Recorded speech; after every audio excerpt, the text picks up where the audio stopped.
Very good morning, good noon, good evening, good night, जैसा भी time हो आपका टाइम अच्छा होना चाहिए। आई am Kirti Chamar, Catalyze institute Kota. I am a mentor of chemistry, educator of chemistry. मैं आपको टीच कर रही हूँ केमिस्ट्री पिछले 14 साल से। जेई के स्टूडेंट्स हो आप या नीट के स्टूडेंट्स हो, हम यहाँ पर डिस्कस करने जा रहे हैं एक बहुत ही केमिस्ट्री का ऐसा चैप्टर जो वेटेज वाइज बहुत इंपॉर्टेंट रखता है। और वेटेज के अलावा अगर हम बात करें, मार्क्स के अलावा अगर हम बात करें, तो पूरी केमिस्ट्री में भी आपको बहुत ज्यादा इंपॉर्टेंट रोल प्ले करता है। That is chemical bonding. Chemical bonding है केमिस्ट्री का बैकबोन, बैकबोन ऑफ केमिस्ट्री मैं बोलूंगी। इसके बिना आपकी पूरी केमिस्ट्री हिली ढुली रहेगी। तो हम बिना टाइम वेस्ट किए चैप्टर स्टार्ट करते हैं। Chemical bonding. केमिकल बॉन्डिंग के अंदर अगर हम बात करते हैं तो सबसे पहली चीज हमारे पास में वर्ड आता है बॉन्ड। बॉन्ड क्या होता है? बॉन्ड समझते हैं, किसी भी टाइप का अट्रैक्शन, यहाँ पर किसी भी टाइप का फोर्स ऑफ अट्रैक्शन।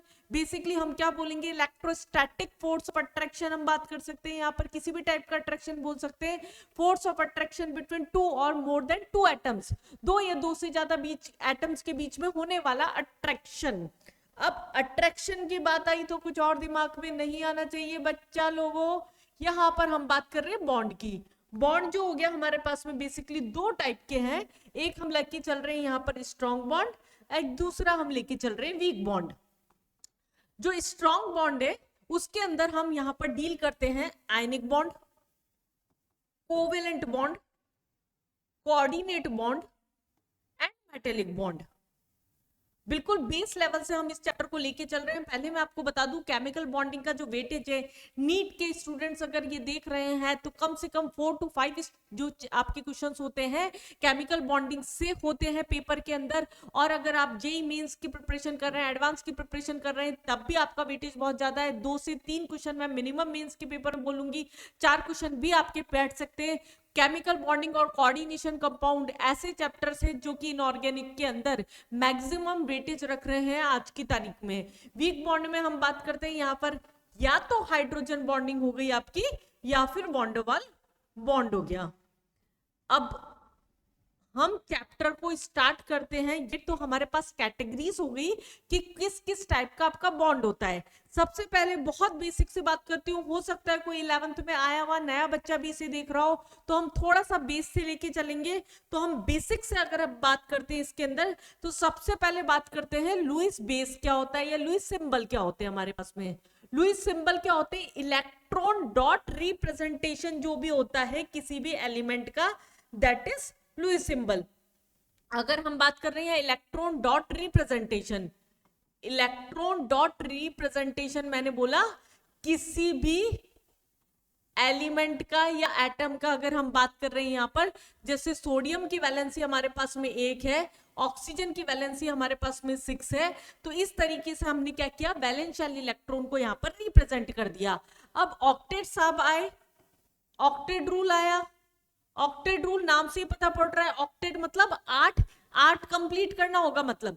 तो ऑक्टेट रूल के अकॉर्डिंग क्या बोला गया? हर एक एटम बेसिकली क्या करता है? अपना ऑक्टेट कंप्लीट करने की कोशिश करता है। अब वो जब अपना ऑक्टेट कंप्लीट करता है, फॉर एग्जांपल सोडियम के पास में 1 इलेक्ट्रॉन है, या तो ये इलेक्ट्रॉन लूज कर दे या गेन कर ले या शेयर कर ले, कुछ भी इस तरह का काम करे कि इसकी आउटर मोस्ट शेल के अंदर 8 इलेक्ट्रॉन आ जाए।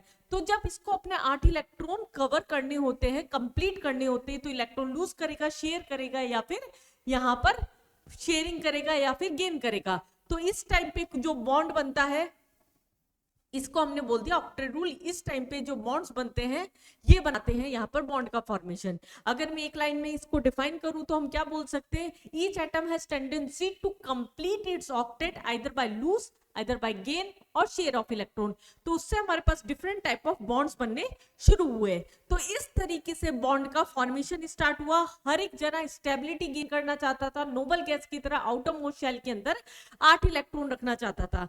तो सबसे पहले बात करते हैं हम बेसिकली कोई भी कंपाउंड देख के आपको कैसे पता पड़ेगा कि वो आयनिक बॉन्ड बनाएगा, कोवेलेंट बनाएगा, कोऑर्डिनेट बनाएगा। कोऑर्डिनेट वर्ड बच्चों को थोड़ा सा अटका देता है, हम उधर भी बात करेंगे। अभी तीनों तरह के बॉन्ड समझ लेंगे। इस लेक्चर में मैं आपको स्ट्रक्चर्स बनाना बताऊंगी जो केमिस्ट्री में सबसे ज्यादा इंपॉर्टेंट है। इवन केमिकल बॉन्डिंग में भी अगर आपको स्ट्रक्चर्स बनाने आते हैं तो आप स्मूथली चैप्टर को निकाल सकते हैं। सबसे पहले अगर हम बात कर रहे हैं आयनिक बॉन्ड की, हम बहुत डिटेल में इसकी प्रॉपर्टीज नहीं लेंगे, वो थोड़ा सा बाद में नेक्स्ट लेक्चर में लेंगे। अभी सिर्फ बात करते हैं केमिकल बॉन्ड की। केमिकल बॉन्ड क्या होता है यहाँ पर, सॉरी आयनिक बॉन्ड क्या होता है, इलेक्ट्रोस्टैटिक फोर्स ऑफ अट्रैक्शन होता है। इलेक्ट्रोस्टैटिक फोर्स ऑफ अट्रैक्शन है ये हमारे पास में कैटायन और एनायन के बीच में। Electrostatic force of attraction between cation and anion. अगर हम बात कर रहे हैं इलेक्ट्रोस्टैटिक फोर्स ऑफ अट्रैक्शन है, तो मतलब कैटायन एनायन बन भी रहे होंगे। अब कैटायन एनायन जब बन रहे तो उस टाइम पे किस टाइप की एनर्जीज लग रही है, हमें इसका भी थोड़ा सा आइडिया होना चाहिए। तो अगर हम एक बार के लिए इसके एनर्जीज की बात करते हैं, देखिए बेटा, अगर कोई भी मेटल है, ये मेटल है हमारे पास में, कोई भी मेटल जो होता है वो सॉलिड स्टेट में प्रेजेंट है, अगर वो गैसेस स्टेट में कन्वर्ट हो रहा है, अगर मैं बात करूं चेंज इन एंथैल्पी की, किस टाइप की एनर्जीज यहाँ पर या तो एब्जॉर्ब हो रही है या फिर लिबरेट हो रही है, तो इस टाइम पे जो एनर्जी लग रही है इसको हमने क्या बोल दिया है यहाँ पर, sublimation energy. This is sublimation energy. अगर कोई कन्वर्जन हो रहा है तो हीट एब्जॉर्ब हो रही होगी, इसका मतलब क्या हुआ, एंडोथर्मिक है। अगर एंडोथर्मिक प्रोसेस है दैट मींस ये क्या हो गया, पॉजिटिव हो गया। देन कोई भी गैसेस एटम में से एक इलेक्ट्रॉन आउटरमोस्ट शेल में से निकालते हैं, तो ये आप लोगों ने पीरियोडिक टेबल पढ़ा होगा, उसमें पढ़ा होगा, आउटरमोस्ट शेल में से एक इलेक्ट्रॉन निकालने के लिए मिनिमम एनर्जी जो चाहिए होती है दैट इज आयनाइजेशन पोटेंशियल। ये भी आपकी क्या हो जाएगी, पॉजिटिव हो जाएगी, that is also an endothermic process. फिर अगर हम कोई नॉन मेटल की बात कर रहे हैं, तो ये जब गैसेस स्टेट में कन्वर्ट हो रहा है तो इस टाइम पे जो लग रहा है that is dissociation energy. Dissociation energy जो कि उसे ब्रेक करने में लग रही है, ये भी क्या हो गई, पॉजिटिव हो गई। अब दोनों जो सारी पॉजिटिव एनर्जीज थी, कोई भी नॉन मेटल जब इलेक्ट्रॉन लूज करेगा एनायन बनाने के लिए, तो आउटर मोस्ट शेल में से जब एक इलेक्ट्रॉन जो हो रहा है हमारे पास में, सॉरी गेन कर रहा है, जब ये गेन कर रहा है तो उस टाइम पे जो एनर्जी रिलीज कर रही है उसे हमने क्या बोल दिया, इलेक्ट्रॉन एफिनिटी बोल दिया, दैट इज नेगेटिव। और जब कोई कैटायन जिसने इलेक्ट्रॉन लूज किया, एनायन जिसने इलेक्ट्रॉन गेन किया, इस टाइम पे जो हमारे पास में लग रही है एनर्जी उसे क्या बोल दिया, लैटिस एनर्जी बोल दिया। हो सकता है ये आपके लिए यहाँ पर एक नया वर्ड हो, लैटिस एनर्जी। दो तरीके से डिफाइन कर सकते हैं हम इसे, जब कैटायन और एनायन कंबाइन हो रहा है तो उस टाइम पे कितनी एनर्जी लिबरेट हो रही है, या फिर किसी आयनिक कंपाउंड को ब्रेक करते टाइम पे कितनी एनर्जी रिलीज हो रही है, दैट इज ऑल्सो एक्सोथर्मिक। ये दोनों क्या हो गए हमारे पास में, एंडोथर्मिक हो गए, और ये एक्सोथर्मिक हो गया। अब इतनी रामायण हमने पढ़ी क्यों, हमें तो बस आयनिक कंपाउंड के प्रोसेस से मतलब होता है कि आइदर कोई कंपाउंड आयनिक बनेगा या नहीं बनेगा। तो बेटा यहाँ समझो इस बात को कि अगर हम टोटल एनर्जीज की बात कर रहे हैं यहाँ पर, that is sublimation energy, ionization potential, dissociation energy, electron affinity plus lattice energy, इन सब का क्या है, नेगेटिव वैल्यू है, इन सब का क्या है आपके पास में, पॉजिटिव वैल्यू है। ओवरऑल वैल्यू क्या आ रही है आपकी यहाँ पर, नेगेटिव अगर आती है then only ionic bond is formed, otherwise ionic bond is not formed. अब ऐसा क्यों हुआ, बहुत बच्चे बोलते हैं पॉजिटिव हो गई तो क्यों नहीं बन रहा, नेगेटिव बॉन्ड होने पर ही क्यों बन रहा है। इसको हम थोड़ा सा आपके बेसिक एग्जांपल डेली यूज की लाइफ है, अगर आप पढ़ाई कर रहे हैं, जैसे अगर आप पढ़ाई कर रहे हैं, बहुत मेहनत कर रहे हैं, आपने बहुत ज्यादा एनर्जी लगा रखी है, बहुत ज्यादा एनर्जी आपने लगा रखी है अपनी तरफ से, लेकिन उतना आपको रिजल्ट नहीं मिल रहा, उतना एनर्जी रिलीज नहीं हो रहा, जैसे अगर हम बात करें जितना रिजल्ट आपको नहीं मिल रहा। या फिर मैं बात करती हूँ, अगर हम कोई बिजनेस चला रहे हैं, हम कोई गारमेंट्स की शॉप चला रहे हैं, हम किसी किराने की शॉप चला रहे हैं, कुछ भी हम चला रहे हैं, हम जितना माल लेके आए, जितना हमारा पैसा लगा, उतना अगर हमारे पास में उसको छोड़ने के बाद में एक प्रॉफिटेबल अमाउंट में हमें दोबारा गेन नहीं हुआ, तो हम क्या करेंगे, उस काम को एक बार करेंगे, दो बार करेंगे, फिर करना बंद कर देंगे। तो बेसिकली यही होता है कि कोई सिस्टम जितनी एनर्जी लगा रहा है उससे ज्यादा एनर्जी अगर आपको नहीं मिल रही है, रिलीज नहीं हो रही है, तो फिर वो प्रोसेस नहीं होगा। तो ionic bond only formed when delta H is equal to negative. तो ये तो बेटा प्रोसेस की बात हो गई कि किस कंडीशन में आयनिक बॉन्ड बनेगा। मेन क्या होना चाहिए आपका कॉन्सेप्ट क्लियर का होना चाहिए कि आयनिक बॉन्ड जो बन रहा है आपका, वो कौन कौन से कंपाउंड बनाते हैं, जैसे NaCl हो गया, KCl हो गया, आयनिक बना रहा है, आपको देख के पता है MgCl2 हो गया।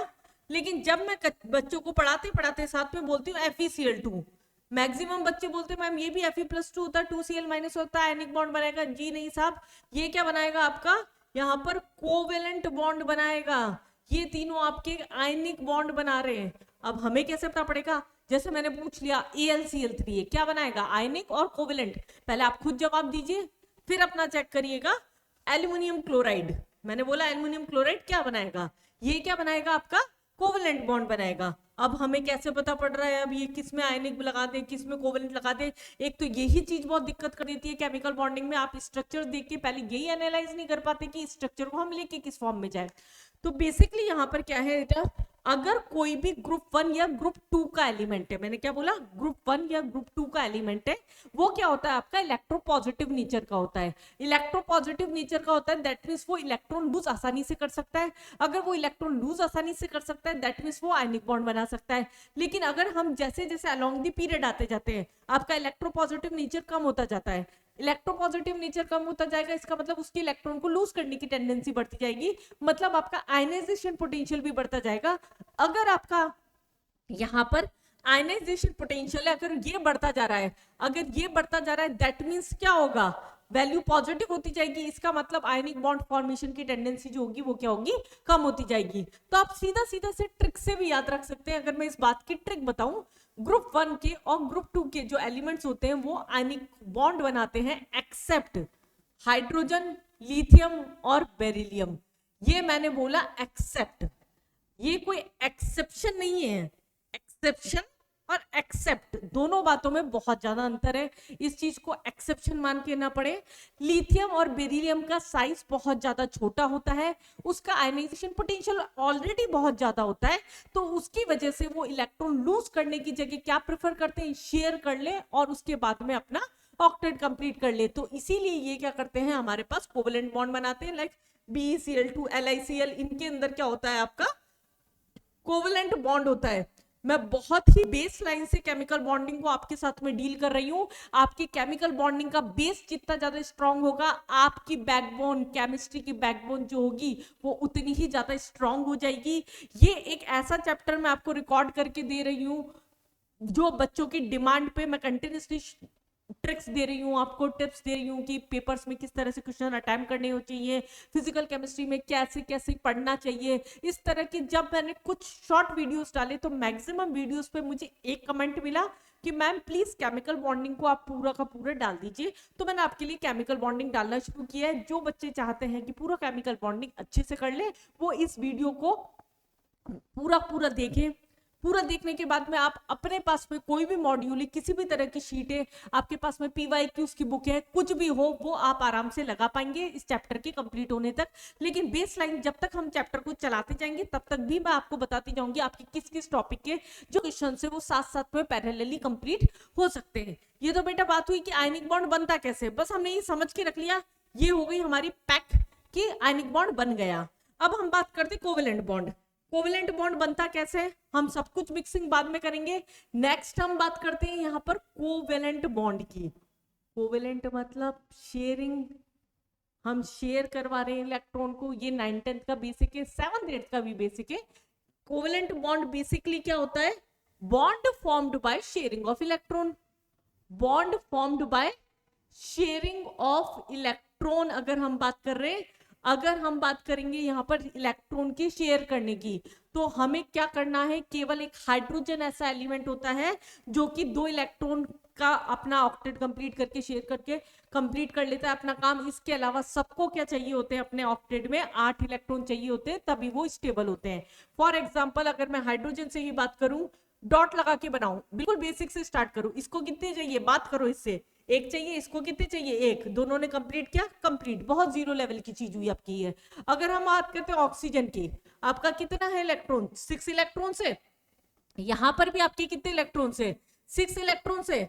तो ये बेसिकली आपका क्या हुआ, बात कर रहे हैं अगर आपस में, मेरे को तो 2 इलेक्ट्रॉन और चाहिए, ये ऑक्सीजन बोला भाई मेरे को भी 2 इलेक्ट्रॉन और चाहिए। अगर दोनों को ही 2 इलेक्ट्रॉन चाहिए तो दोनों ने आपस के अंदर क्या किया, बॉन्डिंग कर ली, बॉन्डिंग करते अपना ऑक्टेट कंप्लीट कर लिया। धीरे धीरे इतने जीरो लेवल पे हमें स्टार्टिंग में स्ट्रक्चर्स नहीं बनाने पड़ते। काउंटिंग कैसे करेंगे, 1 2 3 4 5 6 7 8, 1 2 3 4 5 6 7 8। ये केवल मैं आपको इसलिए सिखा रही हूँ, किसी भी टाइप का बहुत ही कॉम्प्लेक्स स्ट्रक्चर आ जाए तब भी आप इसको अप्लाई करके इस चीज को बना सकें। आगे बढ़ते हैं यहाँ पर।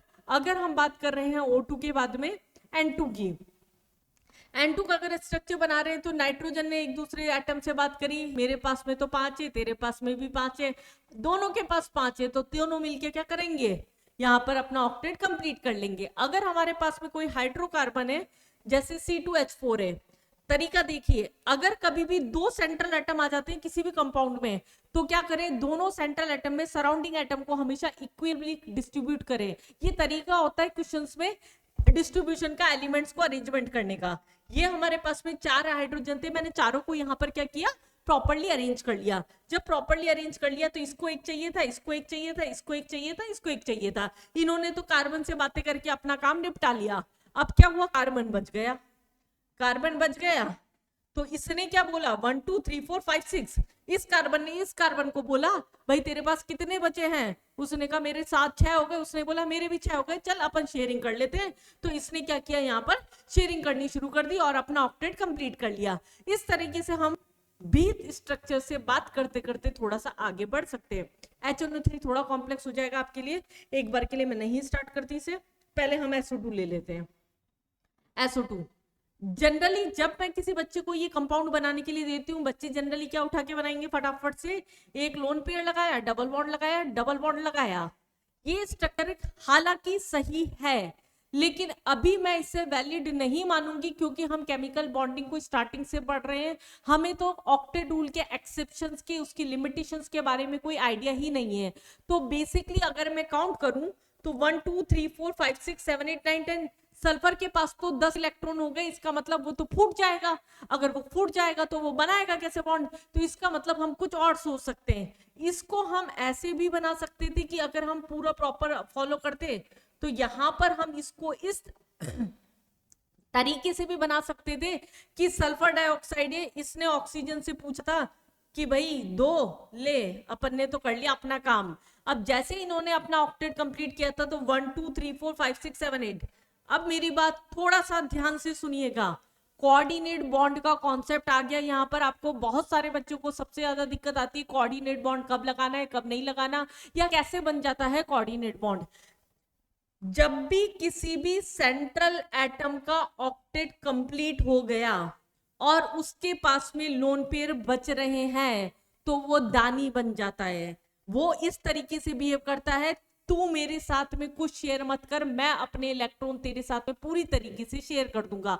ध्यान से सुनना मेरी बात, सेंट्रल एटम का अगर ऑक्टेट कंप्लीट हो जाता है, कोऑर्डिनेट बॉन्ड का कॉन्सेप्ट क्या है, अगर सेंट्रल एटम का बॉन्ड कंप्लीट हो जाता है तो वो दानी बन जाता है। अगर उसके पास में लोन पेयर बच रहा है तो वो अपने दोनों लोन पेयर यहाँ पर इसके साथ में शेयर इस तरीके से करता है, ये दोनों तरफ काउंट होते हैं और ये 6 इलेक्ट्रॉन इसके एज इट इज बचते हैं। तो इस तरीके से बनता है कोऑर्डिनेट बॉन्ड। इसको हम क्या बोल रहे हैं, कोऑर्डिनेट और डेटिव बॉन्ड। इसको हम डेटिव बॉन्ड भी बोलते हैं। इस टाइप का कोवेलेंट बॉन्ड जिसमें एक एटम अपना ऑक्टेट कंप्लीट करने के बाद में इलेक्ट्रॉन को इस तरीके से शेयर करता है कि वो एक अकेला एटम वहां पर डोनर होता है और नेक्स्ट जो सराउंडिंग एटम होता है या जो भी ले रहा होता है वो क्या होता है, वहां पर एक्सेप्टर की तरह काम करता है। अगर अब हम बात करते हैं HNO3 पे, हर एक कंपाउंड जो रिजेंबल करेगा आपका, मैं उस तरह के कंपाउंड्स आपसे डिस्कस कर रही हूं। दूसरे कंपाउंड से HNO3 हो गया। अब कोई भी अगर ऑक्सी एसिड्स आ जाते हैं, ऑक्सी एसिड्स क्या होते हैं, जिसमें ऑक्सीजन और हाइड्रोजन प्रेजेंट होता है। हाइड्रोजन जनरली सेंट्रल एटम से जुड़ा हुआ नहीं होता। तो जब भी हमारे पास में ऐसे कंपाउंड्स आते हैं जिसमें नाइट्रोजन ऑक्सीजन है या ऑक्सीजन और हाइड्रोजन है, तो इसको बनाने का पैटर्न समझिए पहले। जिन बच्चों को बॉन्डिंग में स्ट्रक्चर बनाने में दिक्कत आती है उनके लिए नो डाउट ये लेक्चर बहुत यूजफुल हो सकता है। बहुत बेस लाइन से मैं आपको इस बातों को समझा रही हूँ। 3 ऑक्सीजन हमने इक्वल डिस्टेंस के ऊपर यहाँ पर डिस्ट्रीब्यूट करके रख दी है। ये हमारे पास में हाइड्रोजन था, इसको अलग से हम रखते हैं, कभी भी सेंट्रल एटम से अटैच नहीं करना। कोई भी ऑक्सीजन से आ रहा है, कभी भी हाइड्रोजन एटम को सेंट्रल एटम से डायरेक्टली अटैच मत करो।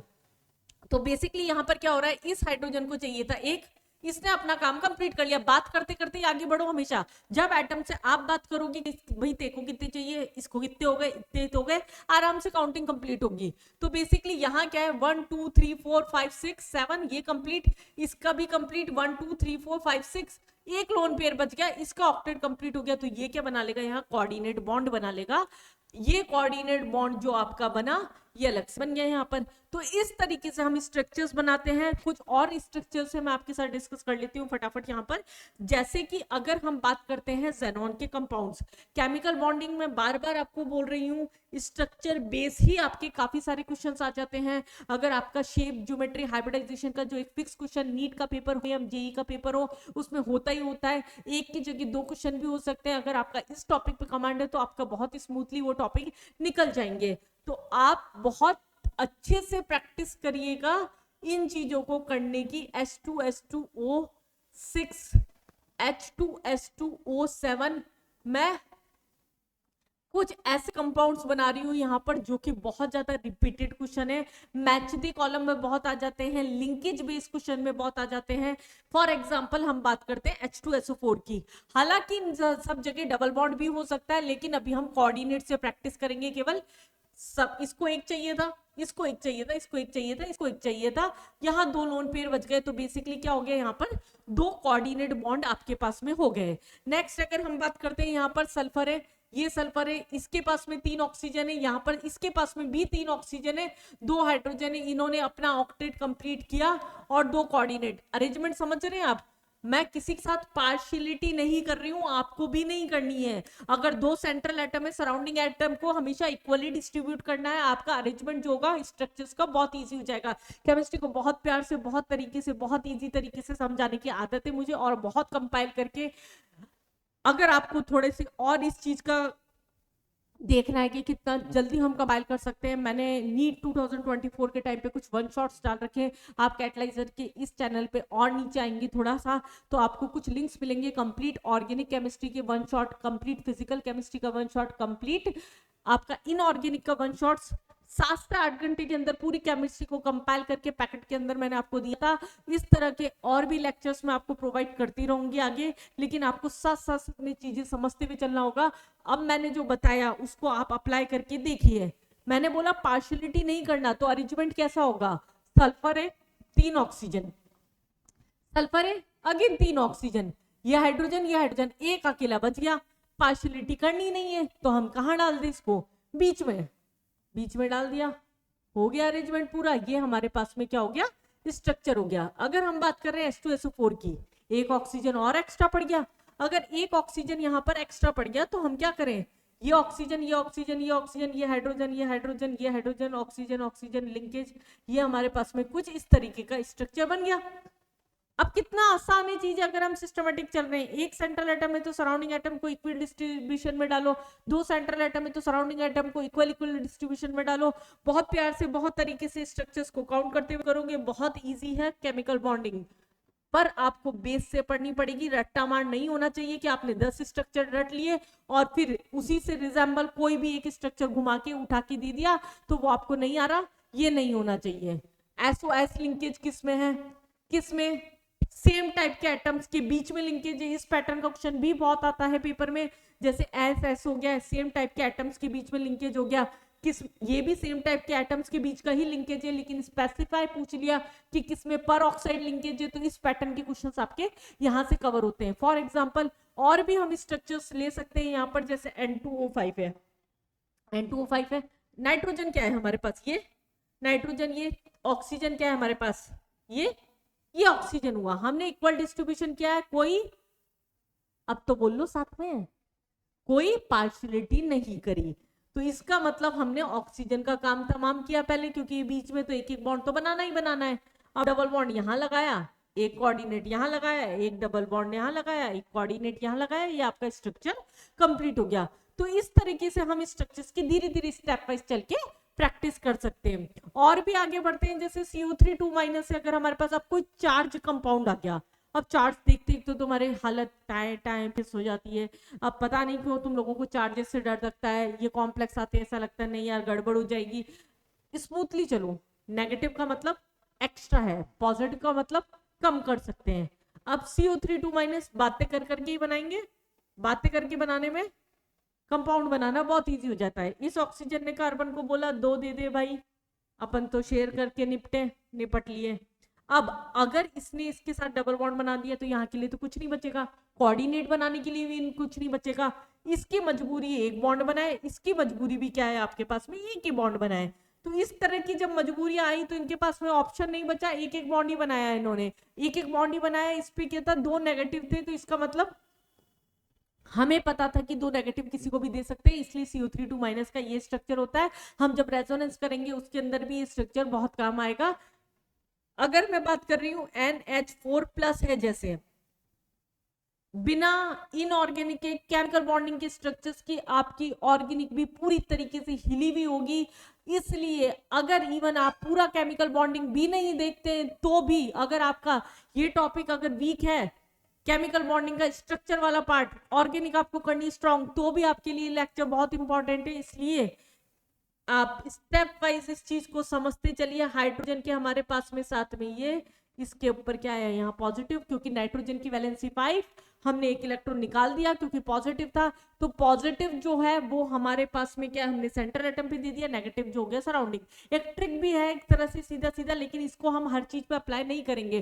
ट्रिक्स का मतलब होता है कि मैक्सिमम चीजों पे अप्लाई हो जाती है वो चीज। जैसे अगर हमारे पास में NO3 NH4+ है, अगर NH4+ है तो पॉजिटिव सेंट्रल पे आ रहा है। जनरली पॉजिटिव चार्ज जो होता है, मैं जनरली वर्ड यूज कर रही हूँ, ध्यान रखना, सब पे इस चीज को अप्लाई नहीं करते, पर मैक्सिमम चीजों में ये अप्लाई हो जाता है। नेगेटिव चार्ज जो होगा वो जनरली सराउंडिंग एटम पे आएगा, सेंट्रल एटम पे पॉजिटिव चार्ज आएगा। अब बहुत सारे बच्चे बोलते हैं नहीं मैडम, हमने तो हर जगह देखा है कि H2SO4 का स्ट्रक्चर जो होता है वो तो ऐसा ही बनता है, हमने तो नहीं देखा ऊपर वाला स्ट्रक्चर। और सही बात है बेटा, ये स्ट्रक्चर भी परफेक्टली सही है, लेकिन कब सही है, हम तो ऑक्टेट रूल के अकॉर्डिंग चल रहे थे, फिर ये कैसे साफ सही हो गए। तो उसके लिए हमारे पास में क्या है, बेसिकली लिमिटेशंस होती है ऑक्टेट रूल की कुछ। ऑक्टेट रूल की भी लिमिटेशन से भाई, एक तो हम किसी को फॉलो कर रहे हैं, फॉलो करते करते भी लिमिटेशंस आ गई। लिमिटेशंस क्या है, ड्रॉबैक एक अलग बात होती है, लिमिटेशन एक अलग बात है। अब हम बात कर रहे हैं लिमिटेशन की। लिमिटेशंस क्या है, हमारे पास हाइपोवैलेंट कंपाउंड्स जो होते हैं वो भी एग्जिस्ट करते हैं। हाइपोवैलेंट का मतलब होता है जिसके अंदर 8 से कम इलेक्ट्रॉन प्रेजेंट होंगे। फॉर एग्जाम्पल हमने बात करी थी जैसे BeCl2 हो गया, LiCl हो गया, AlCl3 हो गया, ये सब क्या होते हैं, इनका ऑक्टेट इनकम्प्लीट होता है लेकिन फिर भी ये स्टेबल होते हैं क्योंकि ये इलेक्ट्रॉन लूज करना नहीं चाहते। ये क्या करते हैं, जनरली इलेक्ट्रॉन को शेयर करना ही प्रेफर करते हैं क्योंकि इनका IP बहुत ज्यादा होता है। मैं इसका भी ट्रिक बता दूं, लिथियम हो गया, बेरिलियम हो गया, D ब्लॉक के एलिमेंट्स तो कुछ भी कर सकते हैं, कोवेलेंट ही बनाते हैं क्योंकि उनका कोई वैलेंसी नहीं होता। D ब्लॉक में ऑक्सीडेशन नंबर होता है, ये भी एक बहुत बड़ा पॉइंट है। D ब्लॉक में ऑक्सीडेशन नंबर यूज होते हैं, वैलेंसी नाम की कोई चीज नहीं होती वहां पर। तो D ब्लॉक में हम उसके ऑक्सीडेशन नंबर के अकॉर्डिंग बॉन्डिंग करते हैं। अब ग्रुप इधर के एलिमेंट आ गए आपके 13 के, तो वैसे भी ये क्या है हमारे पास में 6 होता है लेकिन फिर भी ये स्टेबल होता है। ये पहला लिमिटेशन आपका। दूसरा लिमिटेशन हाइपरवैलेंट कंपाउंड। हाइपरवैलेंट कंपाउंड जो होते हैं वो भी स्टेबल होते हैं। हाइपरवैलेंट कंपाउंड मतलब जिसके अंदर 8 से ज्यादा इलेक्ट्रॉन प्रेजेंट होते हैं। 8 से ज्यादा इलेक्ट्रॉन प्रेजेंट हो गए, जैसे अब बात करो लो, अब तुम्हें मजे आ गए।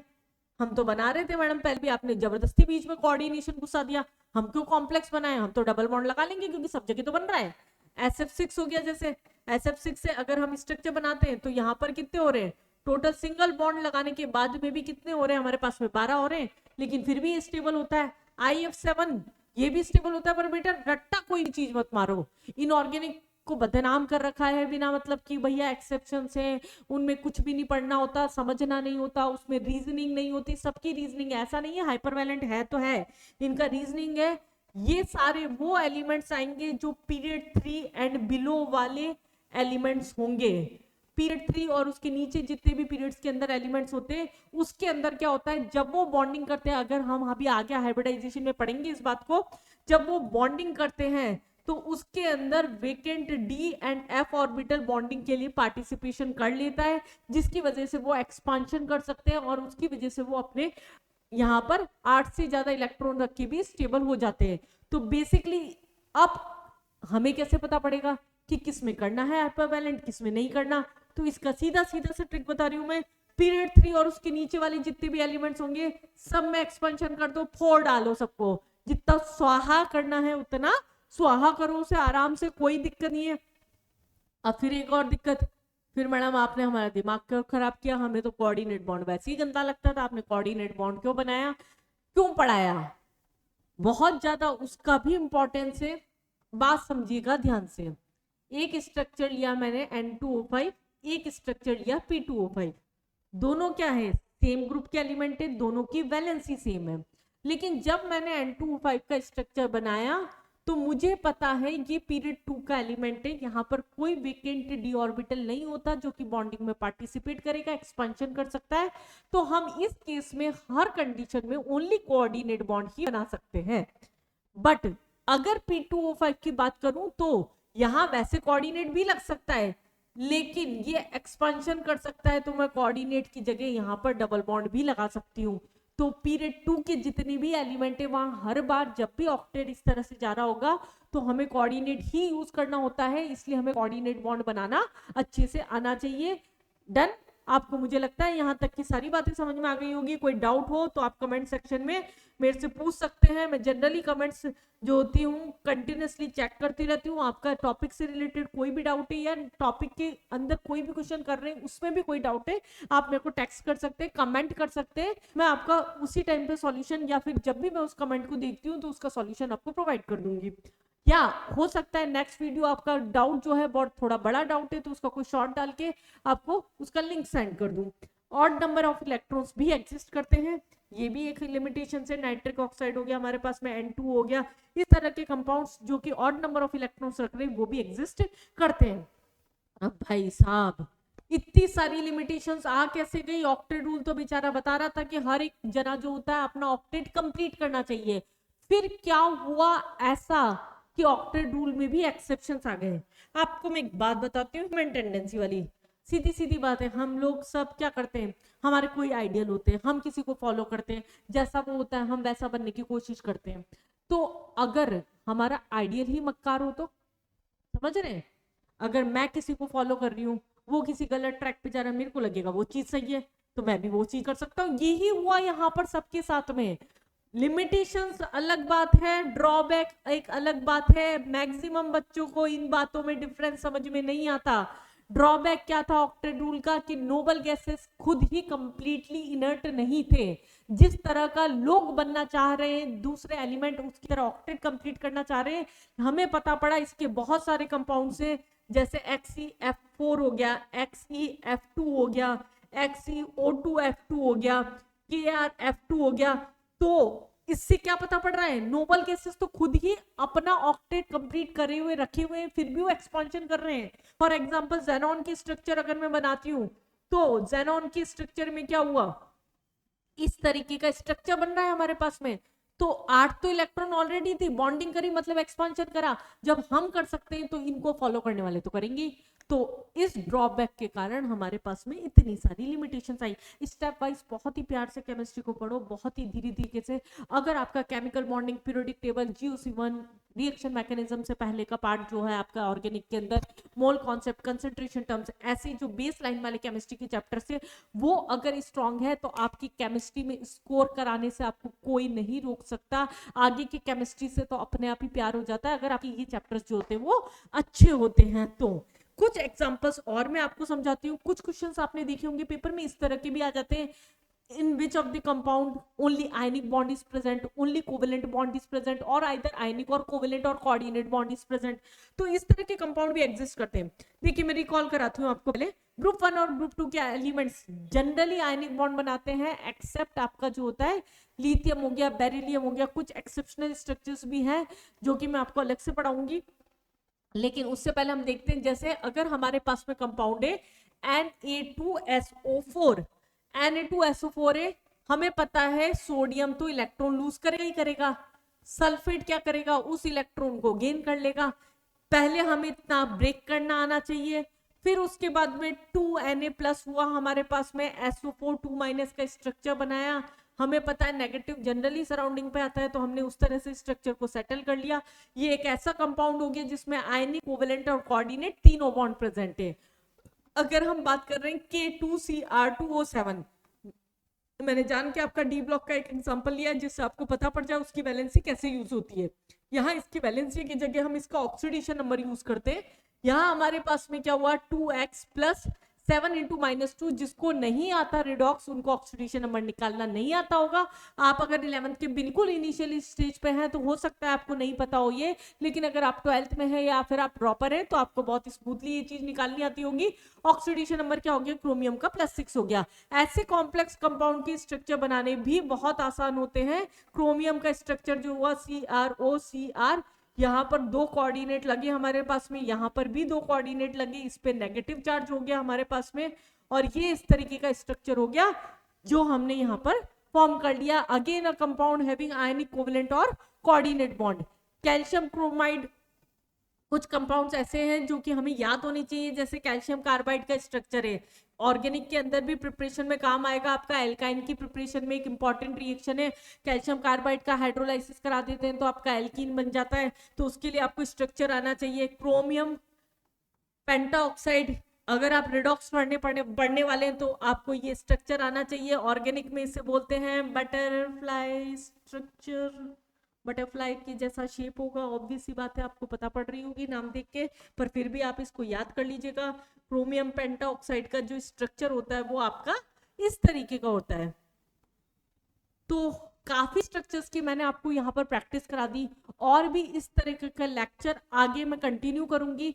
आप मेरे को कमेंट सेक्शन में जरूर बताइए एक बार कि आपको आगे की वीडियोस चाहिए या नहीं चाहिए, और अगर आपको चाहिए तो पूरा चैप्टर चाहिए क्या, क्योंकि केमिकल बॉन्डिंग मैं मानती हूँ कि हर एक बच्चे का बहुत स्ट्रांग होना चाहिए, जिससे कि आप पेपर के अंदर कम से कम, अगर मैं बोल रही हूँ 3 क्वेश्चन आ रहे हैं, नीट का पेपर हो या मेंस का पेपर हो, तो भी आप 12 मार्क्स से लेकर 16 मार्क्स तो आप केवल इस चैप्टर से उठा सकते हैं। तो अगर आपको ऐसे और भी कंप्लीट लेक्चर्स देखने हैं तो चैनल को लाइक करके सब्सक्राइब करिए। सब्सक्राइब करने के बाद में आप कंटिन्यूअसली अपडेट रहिए चैनल के साथ में, जिससे नेक्स्ट वीडियो लेक्चर जो भी आपका आता है, नेक्स्ट लेक्चर जो भी मैं केमिकल बॉन्डिंग का डालती हूँ इसके बाद वाला, जिसमें आपको स्ट्रक्चर्स बनाने के बाद में शेप, हाइब्रिडाइजेशन, उसका dipole movement, molecular orbital theory सब कुछ पढ़ाऊंगी। उसके लिए आपको चैनल के साथ में जुड़े रहना पड़ेगा और अपनी तैयारी को जोरों शोरों पे रखिए। अगस्त आ चुका है, आपके पास में टाइम जो है वो कम होता जा रहा है। ऑल द बेस्ट बच्चों, आगे नेक्स्ट लेक्चर में मिलते हैं।